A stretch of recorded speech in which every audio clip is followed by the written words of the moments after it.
Skeeter get to work. Yes. Now, it's a pleasure for us to sit with Mr. Clyde Payton this morning to review his personal history in blacksmithing.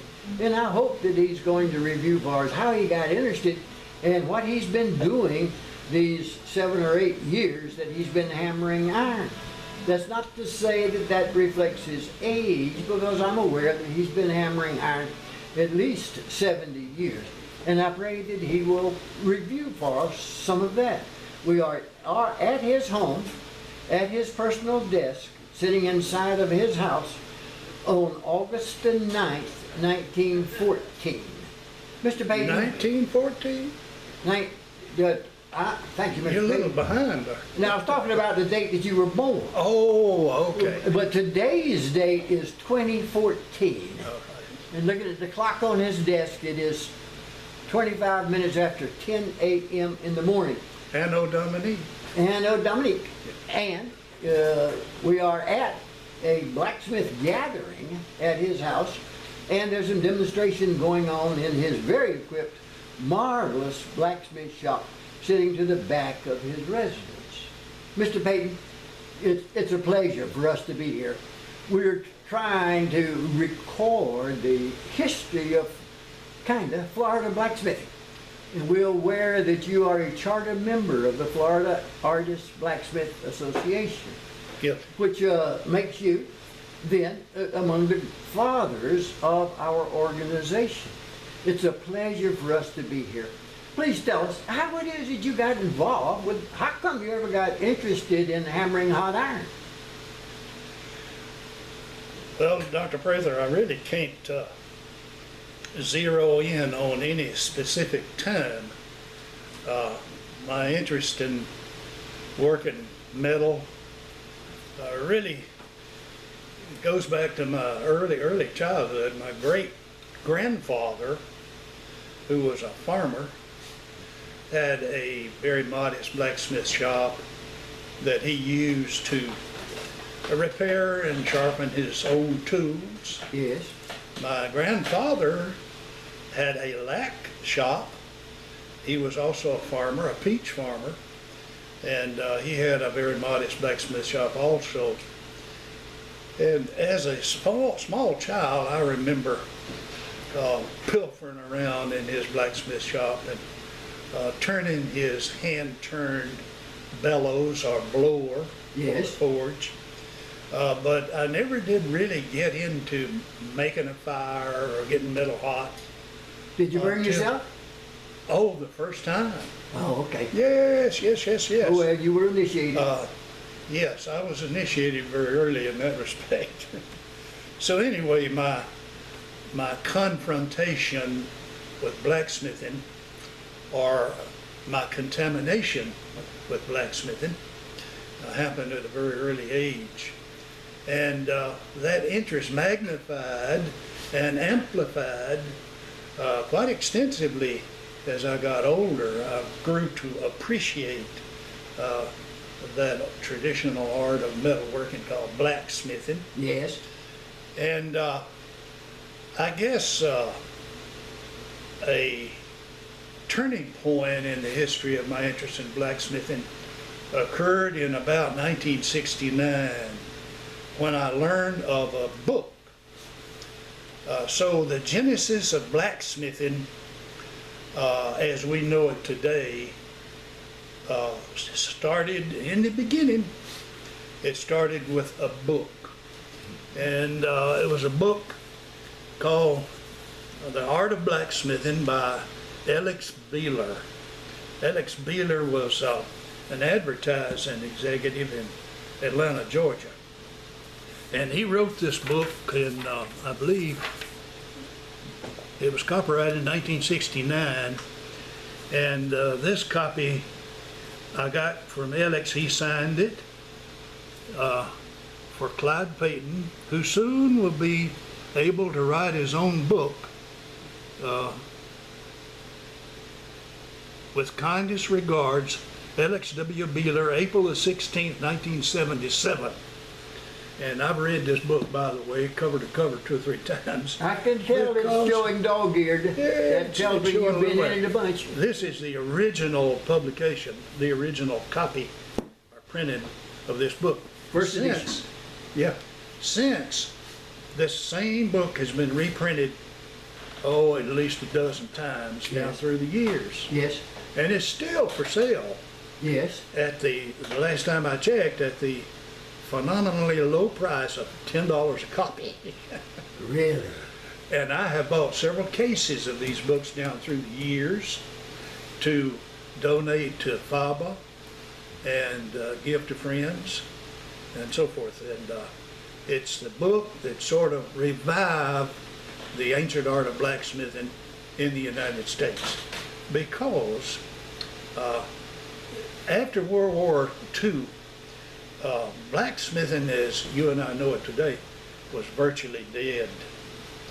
And Alex Beeler saw fit to write this book in order to revive that and to kind of teach people the basics and most importantly the history and the romance of blacksmithing. So that book got it all started, really and truly.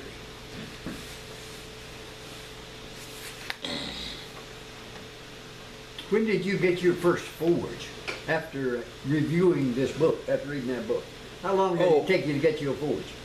Well, actually, I already had the rudiments of a forge. I called it a forge at least before that book. But I didn't start collecting prime blacksmithing tools until after I read that book. And I read that book about in the early 70s. Yes. Yeah.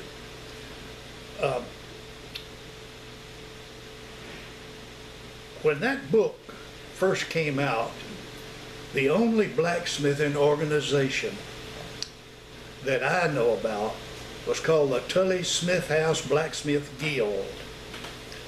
And that was the first one, and it was in Atlanta, Georgia, and the site was the Wren's Nest, a little museum in a residential area of Atlanta called the Wren's Nest. And that was the home of Joel Chandler Harris, who wrote the Uncle Remus stories. Yeah. So I went to several, and Dr. Prather, I believe you accompanied me at one time Yes, I to did. Atlanta, Georgia. To the Wren House. Yes, to the Wren House. Anyway, that was the first organization of old-time blacksmithing that I'm aware of. And there, the first time I ever saw Alex Beeler, he was a demonstrator at a meeting I attended there. And later on, Hello, everybody. later on, there was another blacksmith who was Alex Beeler's son-in-law by the name of Ivan Bailey. He also did some demonstrations there. But the Tully Smith Blacksmith Guild was the only one that we could attend at that time. But when Alex Beeler's book got popular, there was an organization started called ABANA, Artist Blacksmith Association of North America. And that association got started in the early 70s. To be exact, I think it was 1972, I believe. That's correct. Yes. And it started at a little town in central West Georgia. The name of this little town, I forget. Lumpkin, Georgia? Lumpkin and Westville. Yes. Westville was the museum. Lumpkin was the closest little town. Westville, thank you, Dr. Steve. So, anyway, a group who had read Alex's book met there and started the national association called ABANA, Artist Blacksmith Association of North America. The first president of ABANA was a man by the name of Joe Humble. And I think Joe Humble was from Kentucky. And he was the first president of this organization for, I think about 3 or 4 terms. Yes. And Joe Humble, his first mission was to establish what he called chapters of ABANA. And the very first chapter of Urbana that Joe started was the Appalachian chapter of Urbana. Appalachian area chapter of Urbana was its correct name, I believe. And this was a group of about 3 states in the Appalachian area, and they were the first chapter. And Joe was very enthusiastic about starting chapters all over the United States. And Alabama and Georgia and Florida were 3 of the first states that started to form chapters. And at that time, Willard Smith was the president of Urbana, and he and I met in Tallahassee in the parking lot of where my office was located, and we discussed the business of organizing and getting incorporated as a nonprofit corporation in the state of Florida. And this was in 1985. So I filed the first corporate articles and bylaws for Florida as a nonprofit corporation in Florida in 1985. And at the time, I didn't know what I was doing, so I needed all the help I could get. I borrowed from Florida Special Olympics, I borrowed their corporate charter and bylaws as kind of a guide to go by and doing ours. Yes. And the person that I borrowed that from was a state director of Florida Special Olympics at that time. His name was Bill Crutchfield. He's been dead for several years. But anyway, I used his corporation's nonprofit charter and bylaws to go by in drafting ours. And it passed. I filed it with the Secretary of State's office, and they didn't ship it back to me postage collect, so I must have done it pretty good, I guess. Anyway, outlined in those corporate articles is a few fundamentals that kind of signifies what FABA is and is all about. First, it is a nonprofit Florida corporation. Our mission, so stated in the corporate charter, is to preserve and teach the old-fashioned art of blacksmithing. Secondly, it's a family organization. Family meaning Ma and Pa and all the young ones and Grandma too. I used to say, and Bozo too, but people insisted on bringing Bozo to the blacksmith meetings, and that didn't work too good, so I had to drop Bozo out of the family. But anyway, that's how we carry out our mission, is to preserve and teach. And we do that 2 different ways. To preserve, we're consultants to the Florida Park Service in the establishment of period blacksmith shops in the state of Florida. And by the establishment, I mean this. We restore, replicate, build from scratch period blacksmith shops all over the state. So far, we've built 20 in the state of Florida. Now, the next mission is to teach. And the way we carry out that part of our mission is that we have blacksmith meetings in Florida every weekend, just about every weekend, somewhere in the state of Florida, there's a blacksmith meeting going on that is in a Florida affiliate.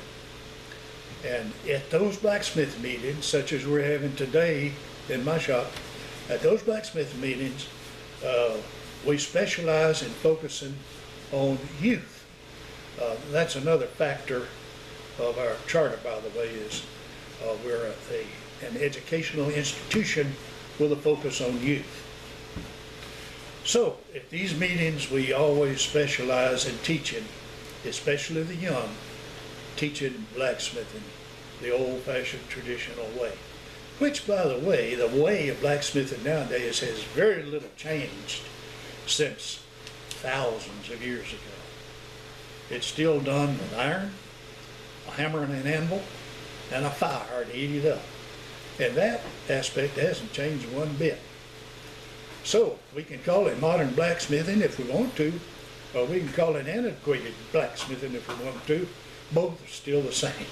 But might I interject that really Sure. the difference between old time and now time is we have electrical tools. Yeah, the tools has improved tremendously. Now, speaking of tools, how is it that you got into collecting antique blacksmithing tools? Well, there again, that started at a very early age. My grandfather, not only was he a farmer, but he was an excellent carpenter. He built churches, for example, and houses. And when I was about 7 years old, he gave me several tools, which I still have, by the way. And from that day on, I've always been interested in tools, what they could do, how you use them, how you care for them, and how you can abuse them. So tools have always been a fascination for me. And blacksmithing tools in particular have always been a fascination for me. And it was a fascination to the extent that I actually built blacksmithing tools and equipment for other blacksmiths for several years in my shop, namely forges. And the reason I got into that is because I could not find a good, real blacksmith forge that wasn't beat up, wore out, tore up, or busted. So I thought, well, I'll make my own. And I did. And I found out one of only two places that I know of in the United States that sells things like fire pots and tuyers and clinker breakers and ash dumps and so forth. That is an integral component of a blacksmith's forge. So anyway, I got started building blacksmith tools and equipment, and have built them right on up until very recently when it got to where it was too much work and I had to quit. But I still have one or two of those forges that I built, and people have always bought them. I never made any money on them because if I had sold them for a profit, nobody would have bought them. Because a good blacksmith forge, which lasts for several generations, by the way, the good blacksmith forge costs a lot of money to buy all of the component parts and the metal and the welding and the fabrication that goes into building one. They cost a lot of money and nobody wants to pay that price, even though the forge will last several hundred years if it's built right and taken care of. I hope that answers your question. No, I thought you'd quit building because your collection of antique tools filled your shop so greatly you didn't have any room to do stuff in there. I'm ashamed to admit the truth of that. By the way, I'm trying to sell some, so I'll be glad to load you up if you're interested. I noticed that you were advertising the sale, and I was disappointed to see that, Clyde, that you're selling off your tools. But you can come to my shop anytime you want a hammer. Okay. Another high point in the history of Faba, it started when a group of us met at a Madison Southeastern Regional Conference. We met there in 1985, and a group of us decided to incorporate in Florida. Yeah. And in doing so, we were kind of in competition with one or two other states that wanted to form, at that time, chapters of Havana. And those one or two other states was namely Alabama and Georgia, who was trying to incorporate at the same time. Now, being of a competitive nature, I wanted to be first in the Southeast to incorporate, so I was hot and heavy in competition with the state of Alabama. But after I got the corporate articles and the bylaws formulated I was in very much a hurry to get to the Secretary of State's office to file before Alabama did. And fortunately,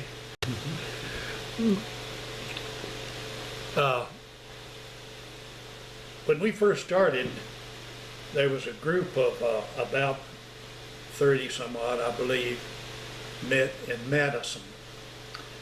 And everyone there chipped in and paid their first membership dues of the grand sum of $5 a year to join FABA.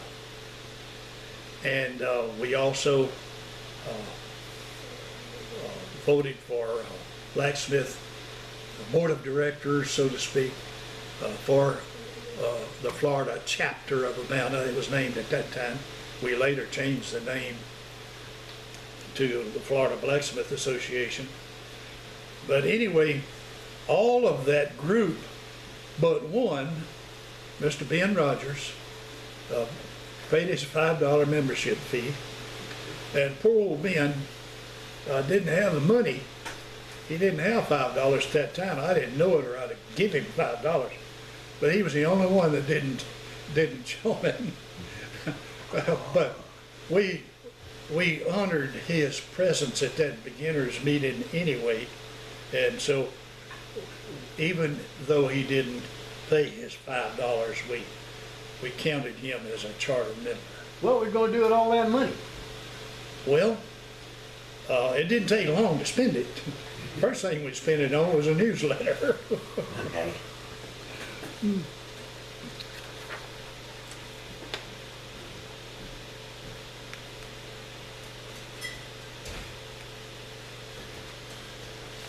I was reviewing some notes there. It looks like I've just about covered all of those notes. If either of you have any questions, I'll be glad to confuse as much as possible by answering them. You've told us about the origins of the organizations. Let's go back to Clyde. Let's talk about Clyde. I was trying to avoid that aspect. No, that's mainly what we're interested in, but we appreciate the history of the organization of FABA and of BANA, but we're terribly interested in your progress and the things you've done in your shop and with your hands as a blacksmith. Tell us some of the things you've been involved in, some of the highlights of your hammering. One, making tools for other smiths. Obviously, yes, that's a highlight. That was probably my very first fascination, was making tools. I love tools. I love making tools. Here's a picture of that group that first met in Madison, Georgia in 1985. I don't know whether your camera can pick up any details or not. But take a picture of it later with the good camera. But getting back to your question, Dr. Prather, some of the highlights,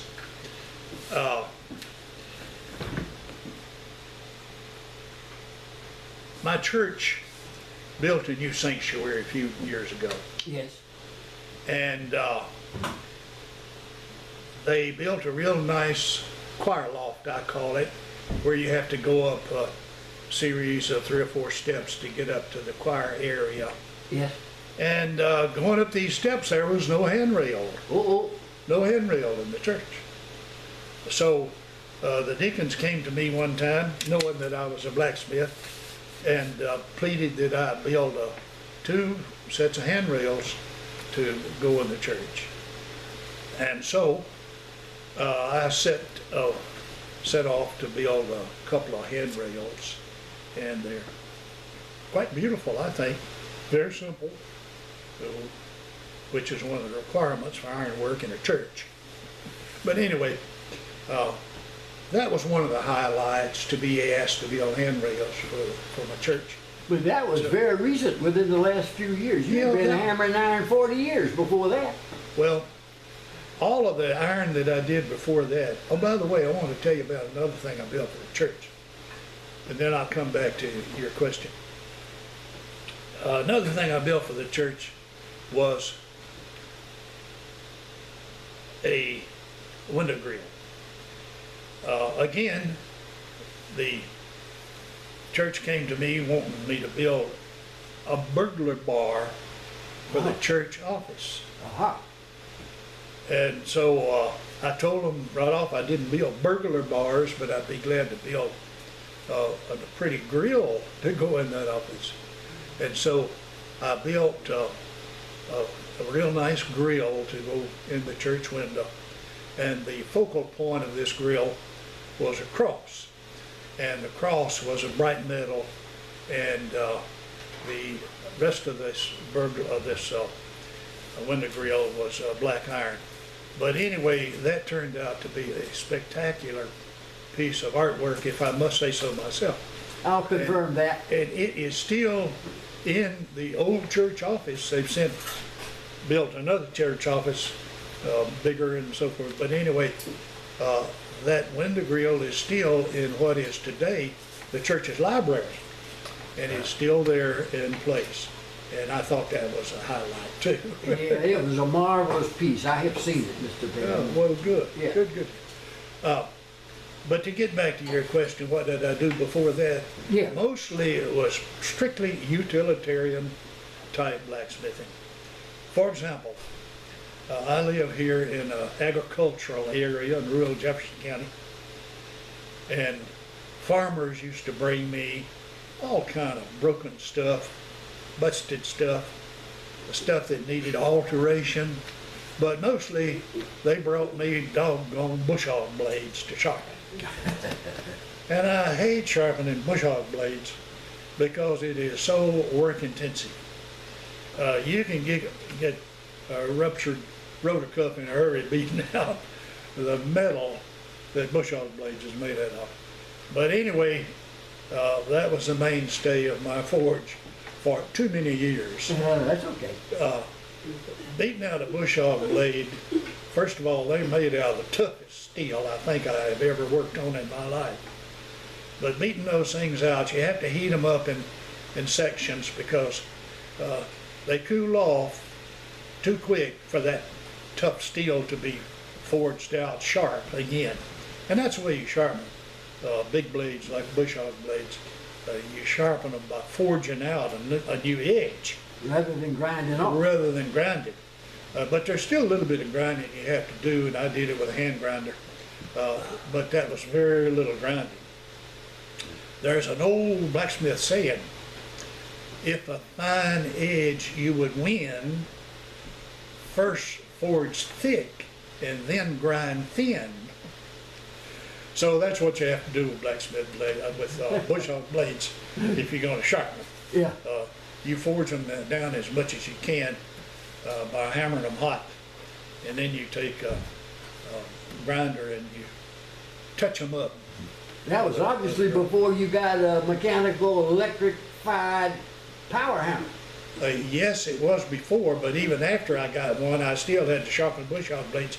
But I learned very quick, power hammers, unless you've got the right kind of specialized dies in a power hammer, power hammers do not work for sharpening bush hog blades. So you learned that the hard way. I learned that the hard way. Yeah, by messing up a pair of bush hog blades. But anyway, the best way to do it still is to heat them and beat them with a hammer.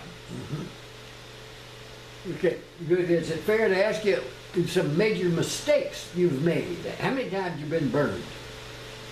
You sure ask embarrassing questions, Dr. Clyde. Well, this is for the historic record.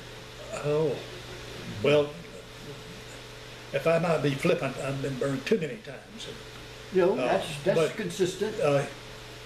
You never learn not to get burned, I guess, because what little bit I work in the forge, I sometimes still grab a black piece of metal that's still too hot to handle. Just because it's black don't mean it's cold. Oh, no. So the best thing to do is to try to learn your hands not to touch black metal if you're working in a forge. Black metal, the law is black metal is hot. Yeah, it is. Now, you've acquired a lot of blacksmith tools and things. Where did you get all that stuff? years and years of scrounging yard sales and flea markets and old blacksmith tools. Yeah. I've got blacksmith tools that I collected from old blacksmiths, all of which now are dead. My dear wife's uncle was a man by the name of Newton M. Bagby, and he was a blacksmith for the Panama Canal agency in the Panama Canal zone Yeah. all of his life. Really? Yeah, for 40-something years, he was their lead blacksmith shop, at the Panama Canal. Well, he made his own blacksmith tools. I would hope so. He made his own tools. And I still have several of his blacksmith tools that I bought right after Vi and I got married. Marvelous. But just before he died, right after that, he passed away, by the way.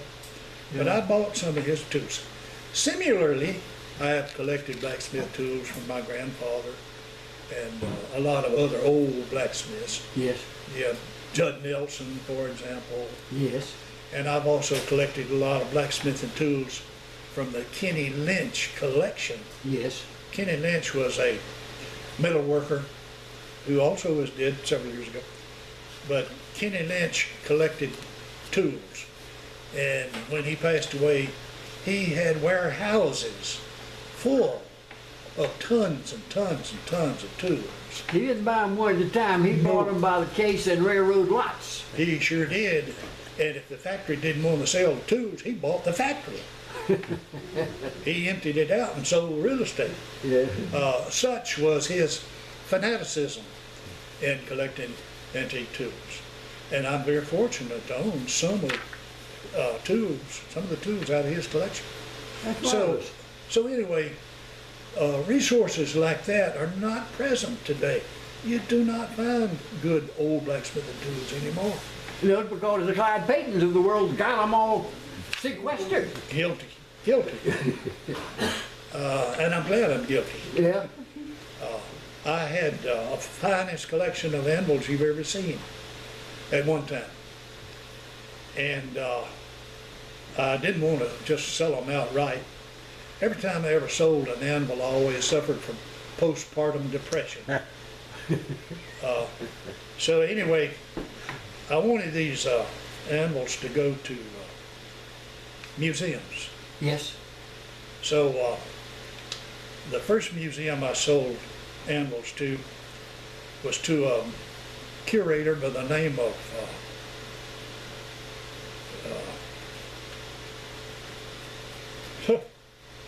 my Alzheimer's just seized my brain. Tim Chris was his name. Ah. And he had a blacksmith museum in Brycetown, North Carolina. And Tim Christ learned of my antique anvil collection some way or other, and he called me one day wanting to look at my collection. Well, he came down in a truck to look at my anvil collection. And due to his fast-talking, very convincing language, I parted with a truckload of my anvils to him, and I might add for a very fancy price. But he didn't bat an eye about paying that fancy price for a truckload of my anvils, and he hauled them back and put them in his museum. Ah. And it wasn't but a week or so later he called me again, and he wanted to buy the rest of them. So he came down and bought a second truckload of anvils. So that is one museum where most of my anvils are. Is he not the guy that wrote a book on anvils? Yes, he did. He wrote a book on anvils. And I want to remember that your anvils were frequently pictured therein. Half of the anvils in that book came out of my shop. Yes. Yes. Yes, he wrote a very fine book. I got a copy of the book in there. He wrote a very fine book about his anvils. But the next blacksmith museum that I furnished with tools was the blacksmith shop in Plains, Georgia, that belongs to the Carter Plantation Homestead in Plains, Georgia. And President Jimmy Carter was instrumental in getting the National Park Service to create a museum there, a museum of the Carter Plantation near Plains. So, the person that the U.S. Park Service hired to furnish the blacksmith was a professional blacksmith. His name was J. Reichert from Albany, Georgia. And he came down, J. Reichert came down and wanted to know if I could furnish that blacksmith shop and the cobbler shop museum with tools. Fortunately, I still had quite a collection of antique tools. So I happily complied in furnishing the blacksmith tools and the cobbler shop. This particular museum was run by a blacksmith, and this blacksmith for the old Carter Plantation was a blacksmith and a cobbler. And the reason he was a cobbler is because he had to keep all of the plantation workers in shoes, building shoes and repairing shoes for quite a cadre of workers on that farm, because it was a big farm. So he was a cobbler, in other words, a shoemaker, and blacksmith too. So they wanted to furnish that little museum with cobbler tools and blacksmith tools. Fortunately, I had a very good collection of both. So all of the tools that you see in that shop in Plains, Georgia, also came out of my collection. That's marvelous. So if you ever go up there, by the way, they bought a lot of cobbler tools and blacksmith tools, but only a sparse little handful appears in that blacksmith shop up there. I don't know what in the world the U.S. Park Service done with the rest of them, but all of those tools are not in that shop. I don't know where they are.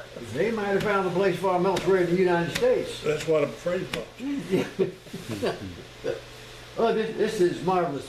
Tell us a little about your family. You mentioned Vi, and I assume that is Mrs. Payton. Vi is my bride. She's your bride, and And I want you to talk about your family a little. I understand that with 2 words, your son made you and Vi grandparents just recently. Just recently. With 2 words? Yes. First let me brag a little bit. My darling bride and I will celebrate our 55th wedding anniversary on the 29th of this month, 29th of August. You really, she's put up with you this long? That's what I'm proud of. I'm surprised, but go ahead. Yes, she's put up with me for 55 years. Yeah, but she told me she was not renewing that contract this time. Uh-oh. She renewed it on the 50th. Uh-oh. Like, I hadn't renewed Jean's yet either.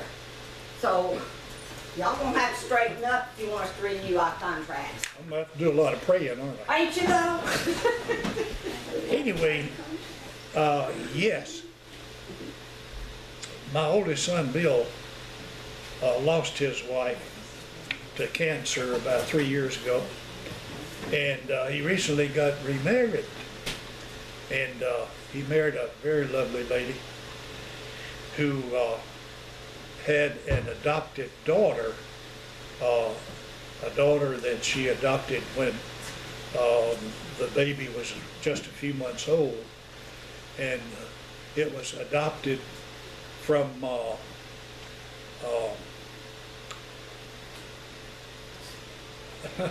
Central American country. How come I can't? I told you that Alzheimer's had set in. Anyway, I'll think of the name of the Central American company in a minute, country in a minute. But anyway, she's a darling little child, pure Mayan, indigenous Mayan, beautiful little girl, long black hair. So I'm very proud of my little 9-year-old granddaughter. Yes.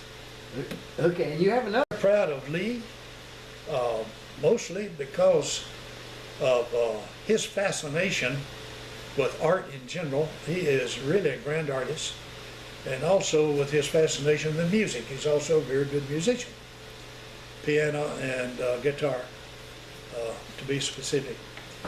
But Lee is an assistant professor at a college in Chicago, Columbia College in Chicago. And he's starting his 6th year there, and he's home as we speak for summer vacation. But he goes back in about 2 weeks, he goes back up there to start his 6th year at that college. He's notable. I recall seeing a DVD. Make sure I get the initials right. that he has recorded and edited that I thought was an Yes, impressive. indeed. So tell us about that. That he did. Why did he do Lee it? is the chief producer of this disc, the DVD, I believe they call it, and the co-producer is Columbia College in Chicago. Uh-huh. And they underwrote the cost of the producing of it. And I've still got about 1,000 copies back there, if y'all like 102 of them. But anyway, this is a documentary on blacksmithing. And in this movie, this documentary, he outlines first the ancient mythological blacksmiths, Vulcan, Hephaestus, and so forth. He outlines the beginning of blacksmithing with those mythological blacksmiths of Roman and Greek origin. Very well made movie, I might add. Very well made. Mm-hmm. Yeah. And I have What's the name of it? The Gods of Fire. Okay. Gods of Fire. And Yes. Bill did that as part of his professorship at Columbia College. Yes, that was all part. Didn't they have a bit of trouble with the narrator? No, they did not. They mentioned in the narrator is the one and only Dr. Skeeter Prather. Which is not the reason I brought that up, but I think that your son Lee did an absolutely phenomenal job I think he did recording the too. history of blacksmithing. Yes. Yeah. Now then, that's your family. Your older son lived in Washington State Northwest for a long time. Yes, he did. What did he do up there? I think it's important for us to know that. Both of my sons graduated from FSU. Lee's got an MFA, master's degree, and Bill graduated there in geological engineering. And he was part owner of a geological consulting firm in Port Angeles, Washington, and did that for several years. Yeah. I think that's important to your history and your family history that he is a geological engineer with great field experience. Yes. What's he doing these days back in Tallahassee? Well, in 1908, I believe, we had what the economists called a little economic depression in this country. And We also had one in 2008, by the way. yeah, what did I say? 1908. I made the same mistake you did, didn't I? Anyway, I'm the only one who lived through the 1908 one. in 2008, that little recession hit, and geologists, especially geologists connected with the building trades, were the first to go economic-wise.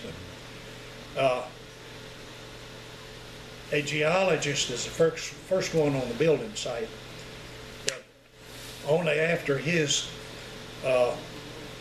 expertise and testing soil and so forth can you turn the first shovel full of dirt on anything that you build on the face of this earth.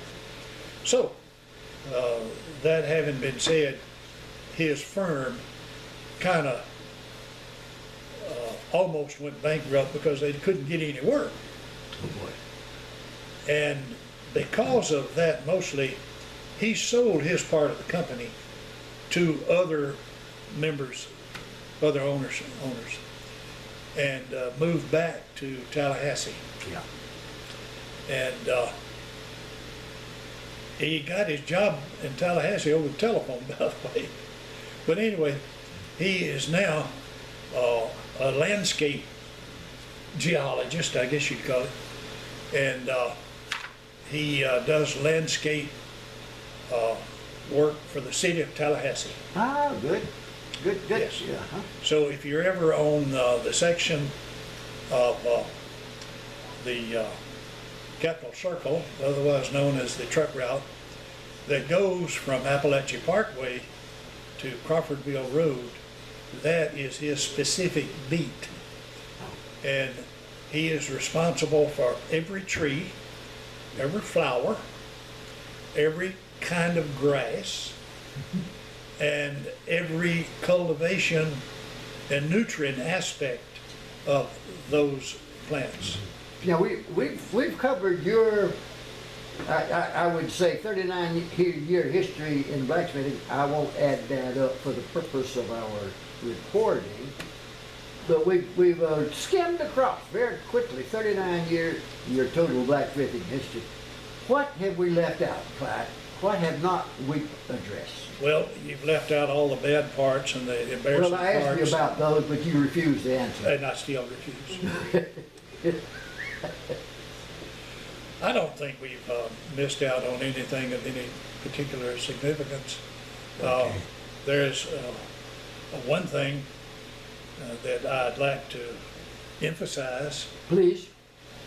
I retired from the state of Florida when I was 60 years old.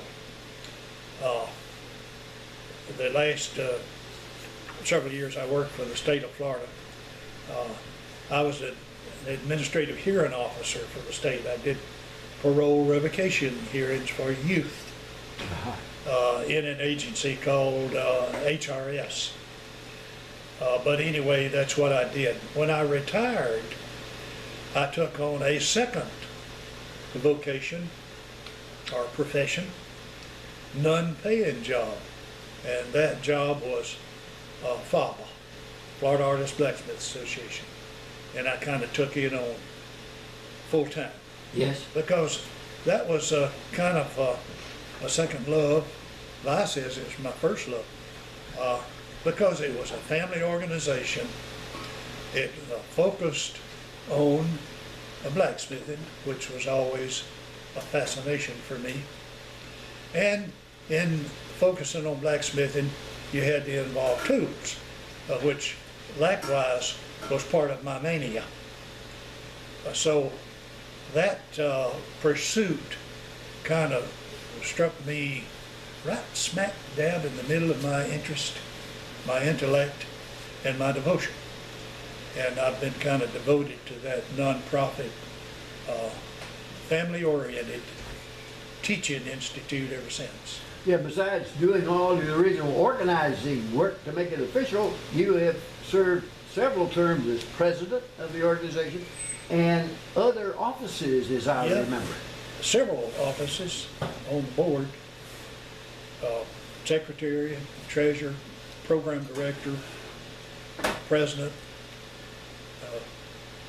just about all, vice president, just about all of them, I guess. Historian for the season, you began to collect the archivable records. You began that, as I recall. Also, I was the corporate registered agent for that corporation. Up until just recently, by the way. So I had to keep up with the filing of the renewing of the charter every year with the Secretary of State's office. And I did that for up until about a little over a year ago. Mm-hmm. And the reason I had to quit being the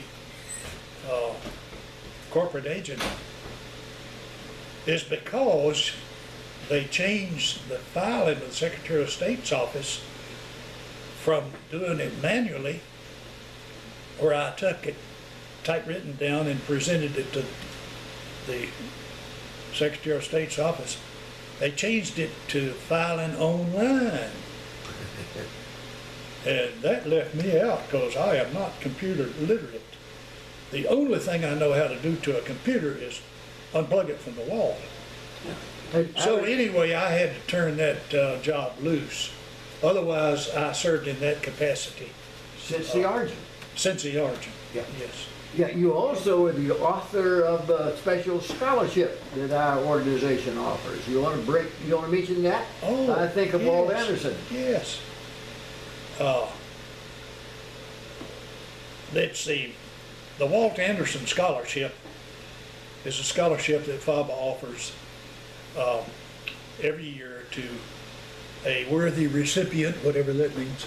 I think everybody's worthy of that. But anyway, this award pays for their tuition to any of the leading blacksmith schools. We have only a few, by the way, but it pays for the tuition. And I believe that's about all it pays for, isn't it? No, it pays for travel and expenses Travel, up to $1,000 today. But anyway, this is a long-standing scholarship that we've been providing for. Who is Walt Anderson? Walt Anderson was also a founding member of our organization. Oh, And he was a newsletter editor at one time. And he's been dead for several years. But anyway, he was a good blacksmith, retired military, I believe. no, he was an electrical engineer by training, Yes. and he was with Florida Power for many years Oh, okay. as an electrical engineer. All right. I don't mean to correct you, but I just happen to know that. Good. Well, thanks for the correction. But anyway, Walt was a very staunch supporter of FABA. Like I say, he was a charter member too. And he's been dead for several years. So in his honor, we call it the Walt Anderson Scholarship. Yeah. Well, Mr. Payton, you've had a fascinating history. Oh, I want to mention you serve as historian for FABA from you.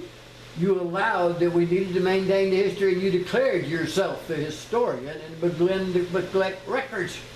And of the knowledge that you're probably one of the two sources in Florida of a total set of the FABA newsletters. Yes. Is that true? Yes, I have a full set. And all that was From because day one. you're maintaining the history. Yes. And I have back in my library, I have a big stack of those. Yeah, in behalf of FABA, we say thank you for that. Oh, well, you're welcome. And also, finally, if we left anything out that you need to tell us, what do you want to say to the current members? Before we get to his final, can I ask about the poetry, sir? The poetry. Poetry. Tell me about the poetry, because I think you're trying to get to a different part of people's brains a little bit, to get the other part of blacksmithing into people. Every time there's a question of brass tacks, Clyde comes along and says, "Don't forget the other part." Yes, Dr. Reddy, I do have a poetic leaning, I guess you would say. And that poem that you refer to is in a book. It's in a book that I recently wrote called Of Sow's Ears and Silk Purses, a medley of the writings of Clyde Payton. And I wrote this book started about 3 years ago. But that's the poem is in this book here. I'll look it up and read it if you want me to. But I wrote that book. It's really a book of short stories, many of which have to do with the art of blacksmithing. And after I wrote that book and had the first copy of it published, I found out that I couldn't quit writing. I could think of more stories I wanted to add to it, more. And so I thought I'd write an addendum to accompany the first writing of that book. Well, lo and behold, I couldn't quit writing the addendum. And after the addendum got over 150 pages long, I decided not to call it an addendum, but to call it Book 2. So, Book 2 is now ready for publication. Here is Book 2. Wow. So, anyway, one of these books has the poem that you referred to. But just in naming the clinker breaker, you resorted to poetry in some way. I didn't say that in a bad way. Good point, Dr. Reddy. I forgot that he named the clinker breaker. Yes, I named the clinker breaker many years ago. The first name of our newsletter editor was the Florida chapter of Urbana was the name of it. But anyway, after we got incorporated, we decided that we wanted to have our own name for our own newsletter. So Walt Anderson, by the way, who was the newsletter editor at that time,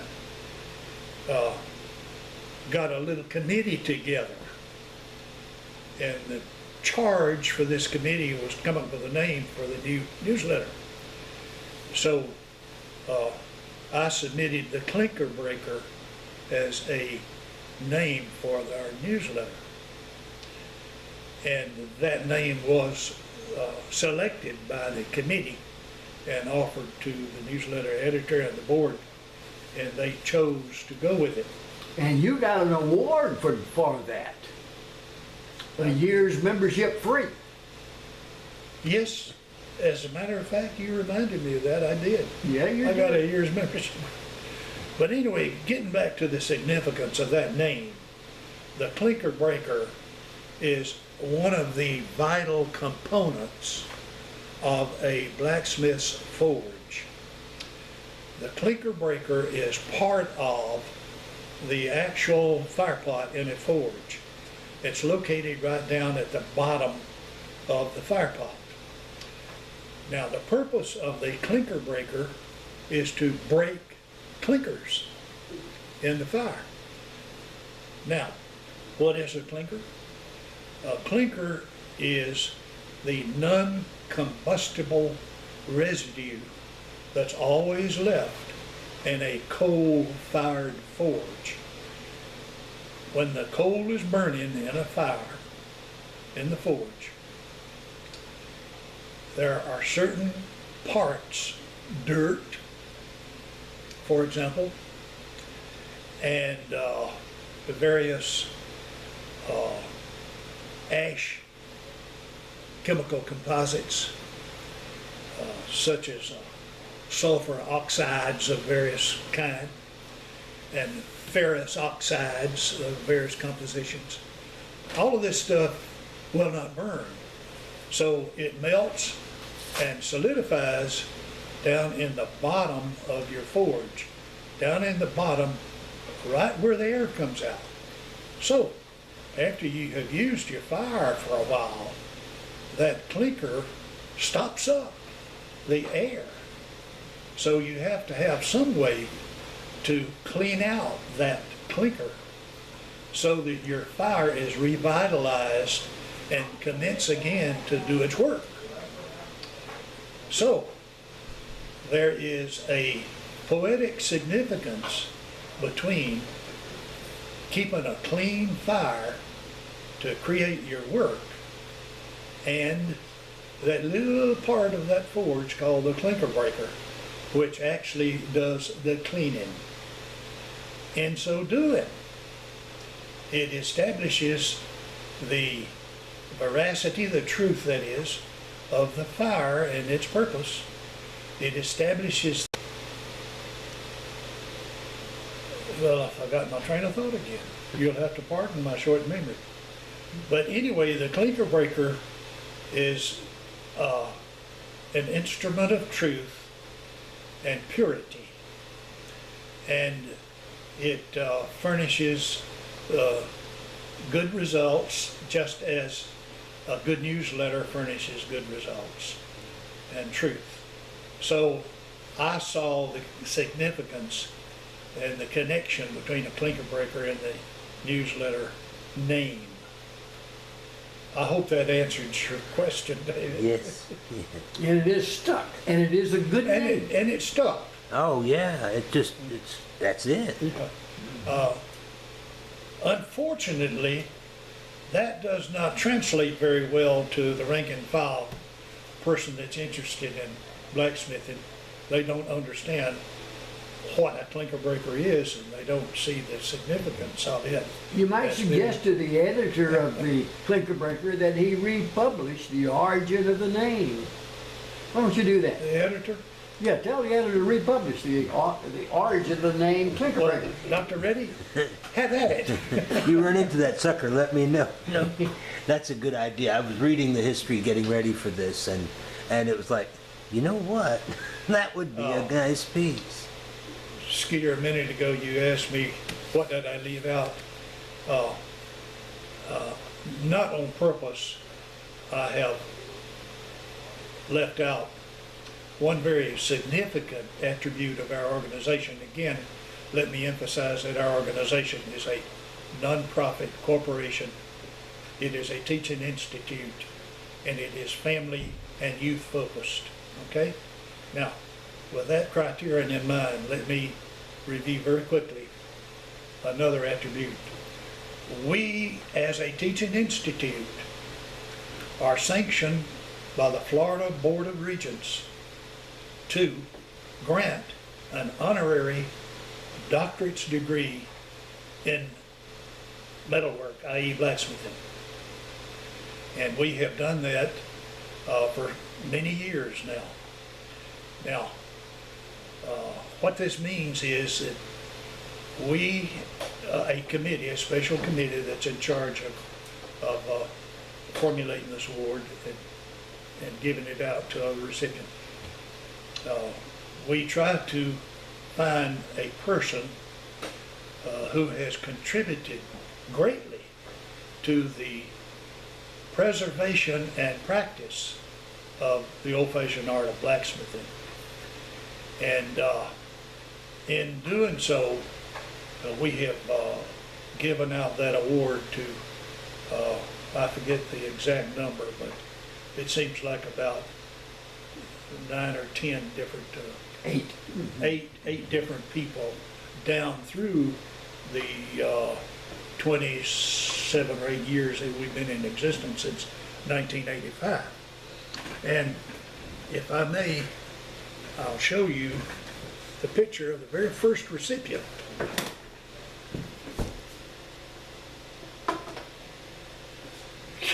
Be sure you define who's their first recipient there. The very first recipient was a 90-something-year-old black man who lived in North Rural Jefferson County, and his name was Thomas Raines. And Thomas Raines was a blacksmith all his life in northern Jefferson County.